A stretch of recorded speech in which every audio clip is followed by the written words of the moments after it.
Creational design patterns in C#.NET.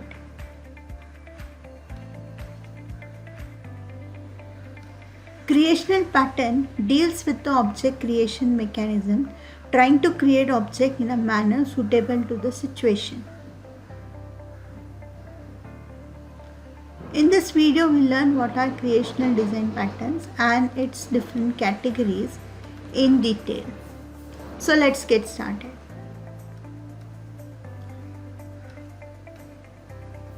Creational design pattern deals with object creation mechanism, trying to create object in a manner suitable to the situation. It has 5 categories as factory method, abstract factory method, build, prototype and singleton. Factory method. It creates an instance of several derived classes. Abstract factory method creates an instance of several families of classes. Build separates object creation from its representation. Prototype, a fully initialized instance to be copied or cloned. Singleton, a class of which only a single instance can exist. So in that first we are going to see factory design pattern.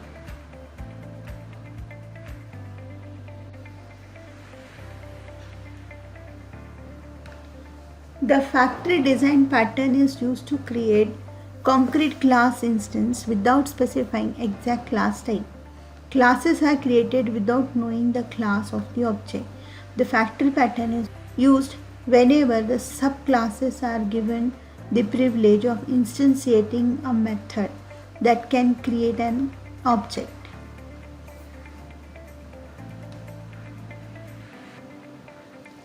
So take one scenario. I have taken an interface name as pizza which has 3 methods: prepare pizza, pack pizza and delivered pizza. Now there are 3 types of pizza. First is cheese pizza, second is margherita pizza and third is veg pizza, whose preparation style, packing style is totally different. So I am going to create class name as cheese pizza which inherits pizza. Same way margherita also inherits pizza and veg pizza also inherit pizza, and they write the implementation for all 3 methods differently.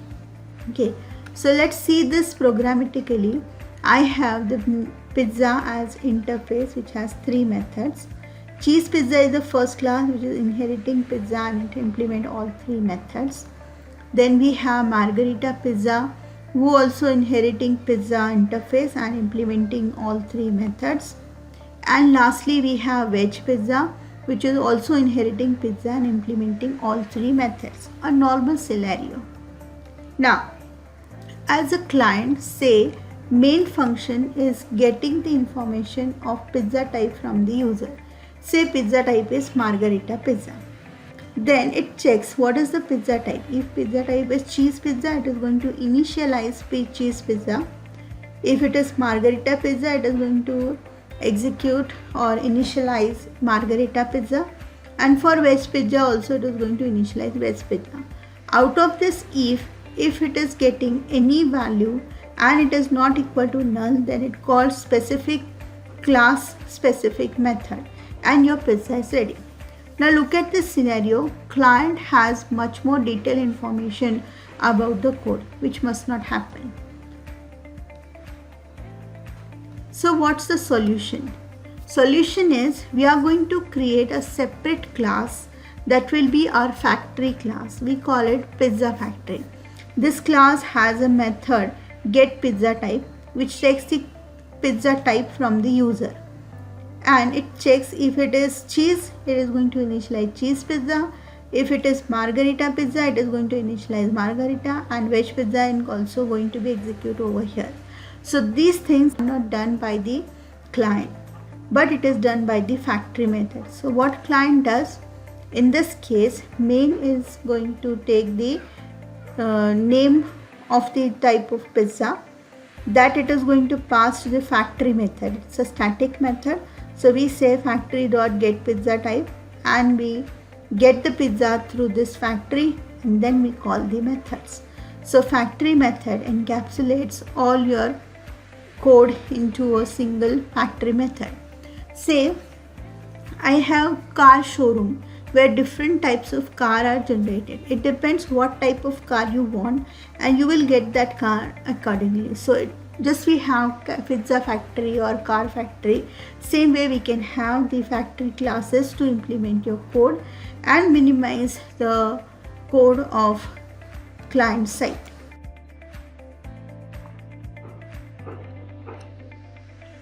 Second in creational patterns are abstract factory design patterns, which is also known as factory of factories.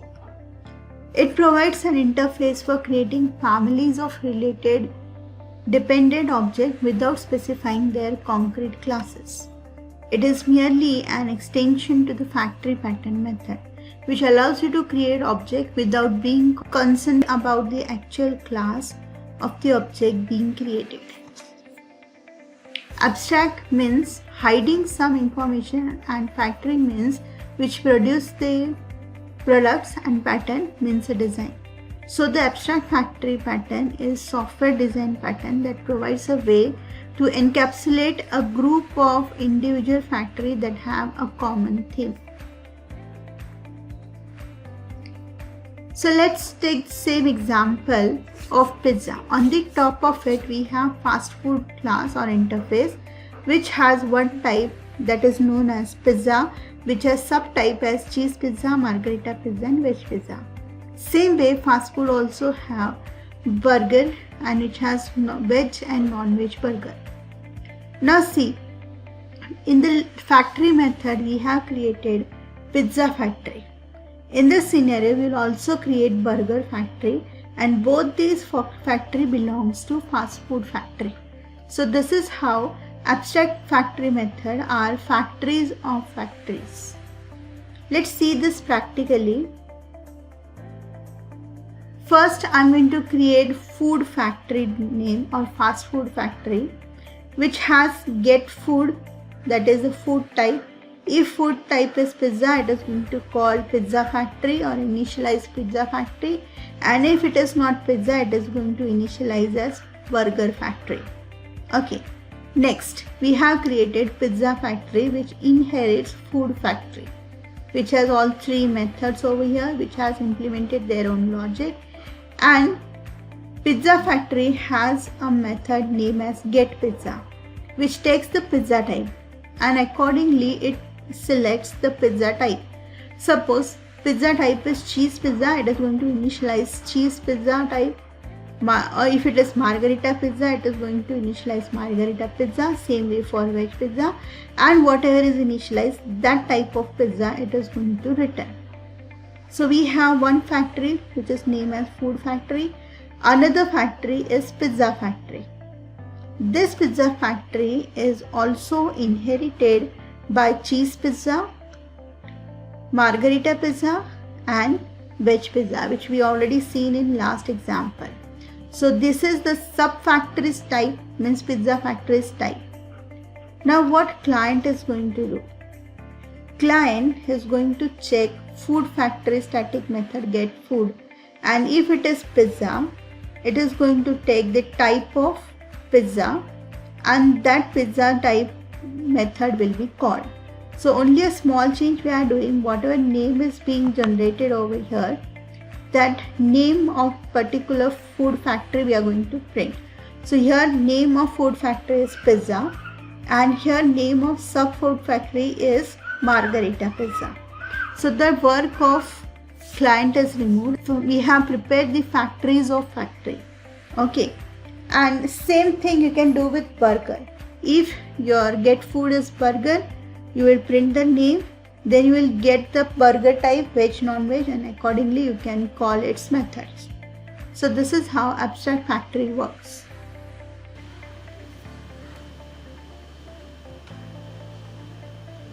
Third in this is builder design patterns.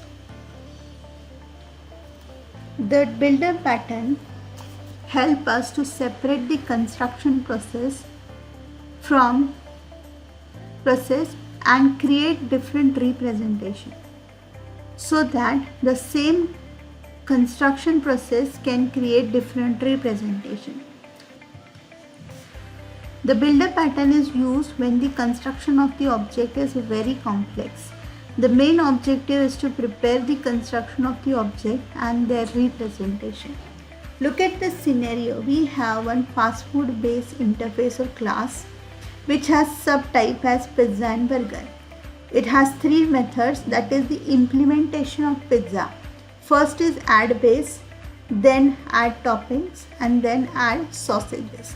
The base, the toppings and sausages are different for different pizzas.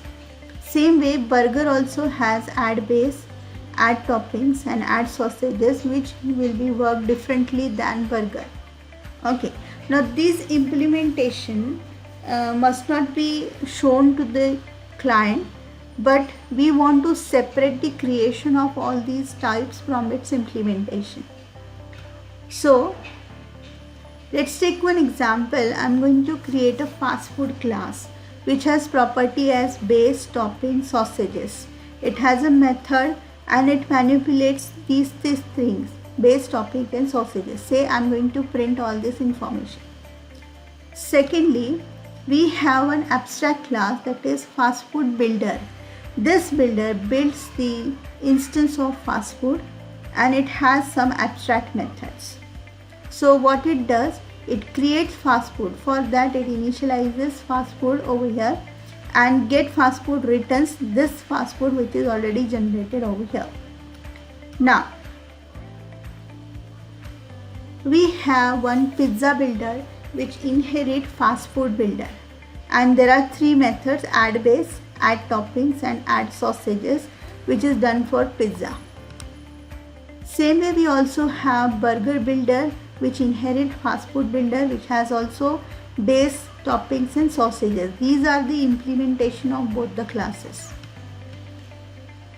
And lastly, we make the director class, that is fast food director, which has a method make fast food, which takes the specific builder, maybe burger builder or pizza builder, accordingly it calls a method and returns the specified or generated fast food. So in main client side, it is going to create instance of food director, fast food director, and it also creates pizza builder. Pizza builder is being passed to directors make fast food method. So pizza will be generated, base will be added, toppings will be added, sausages will be added, and we are going to call prepare method of fast food, which generates that pizza or which creates that pizza. Same thing you can do with burger. You call burger builder, pass it to the make fast food method, and you can prepare the fast food accordingly. We are not going to call the methods of pizza method or burger method, but we are calling the prepare method of fast food.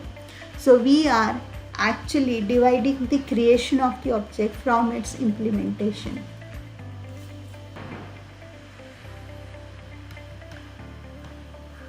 Third in this is prototype design patterns.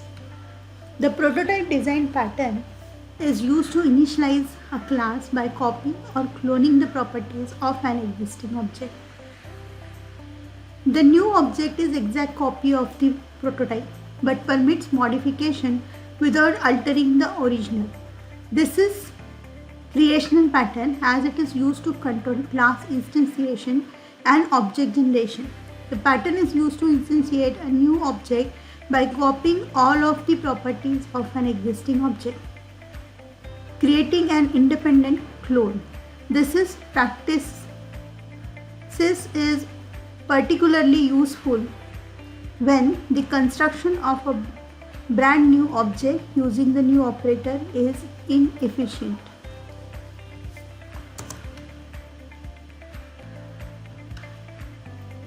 Say I have a class name as pizza which has two properties. First is name and second is property. Now in main I have created instance of pizza class as pizza1 and the name of pizza is cheese pizza, price is 100. Now I have created another instance of pizza, that is pizza2, which we have written as equal to pizza1. So all the both properties are also being copied to pizza2. Okay. So pizza 1 holds cheese pizza. Now I write pizza 2 dot name is equal to veg pizza. Now look at this. Because of this statement, we are copying pizza 1 into pizza 2. They are reference type, so they now belong to same address, memory address. So when I change name of pizza 2 as veg pizza, the page pizza 1's name also get changed. Here we are printing pizza name and price of pizza 1. This is price and name of pizza 2. So what you are getting as the output, see here pizza name is veg pizza and price is 100. As we have changed the name of the pizza, it reflects in both of them.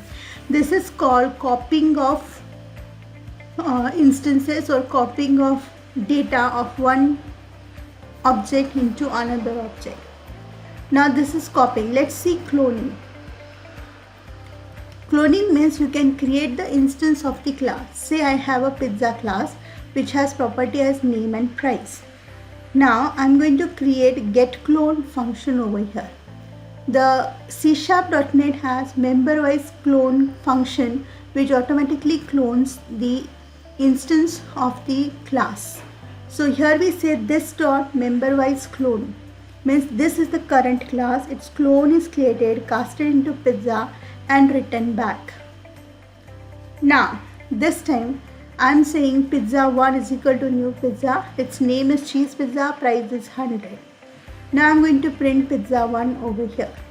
After that I have created third instance, that is pizza 3, and here we are calling the getClone method of pizza class. So it is written in the clone of pizza over here. Now I change the name of pizza 3 as Margaret pizza. So first is cheese pizza, second is Margaret pizza. Let's see what we are getting as output. Pizza 1 has cheese pizza name same like that, and pizza 3 has Margarita pizza. So cloning is going to copy it, but it create different memory locations. So clone is different. You cannot overwrite the previous one. Copy can overwrite the previous one. So that's the difference between copying and cloning, which comes under prototype design pattern. Last in creational design pattern are singleton design patterns. The pattern ensures that a class has only one instance and provide a global point of access to it. The singleton is useful when a single global point of access to limited resources is required.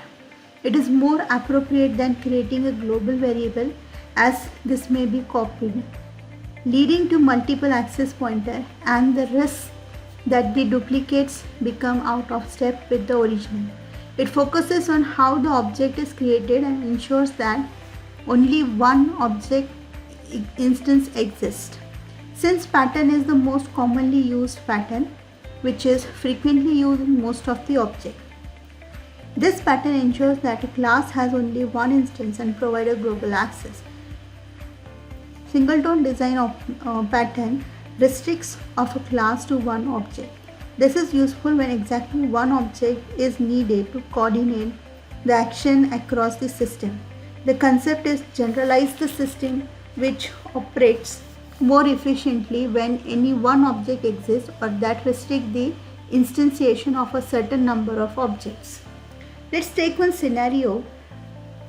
There is a bank head office which has balance of $20, balance of $20s. There is branch 1 and branch 2. Both are linked with head office department. Now, branch 2 is deducting or extracting 3000 from the balance of head office, and branch 1 adds $1000 to head office. Now suppose head office has different instances. The final balance may vary because there are multiple instances. Instead of that, if we put a single instance, the deduction will be done from 20 and then addition will be done on the remaining balance. So it will give you exact balance. So here we need a single instance of head office. To implement in single tone design pattern, first we need to create a private constructor which will not allow you to create any instance because constructor is private. Secondly, we should have a static variable whose data type is the class name. And lastly, we have a static method which is being declared in the class, which assigns the value to the declared variable. Now in this single tone, first step we need to create private constructor. So I have a class sample, its private constructor is this. Now I have created a static variable obj whose data type is sample.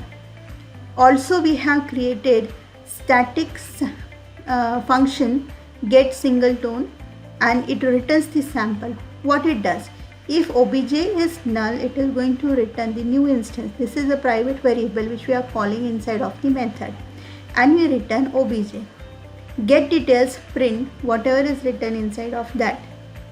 Now in the program I have created sample1. As this is having private constructor, we cannot write new constructor, but we have a static method that we are going to call here sample.get singleton, and that will be assigned to s1. So get details have hello world. Now again I am taking s2. I say sample.get singleton.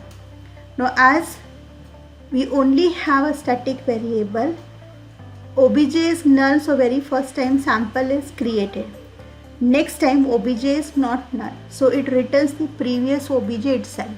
So s1.getDetails and s2.getDetails both will have same data because they belong to same obj. So this is how we have implemented single tone design pattern.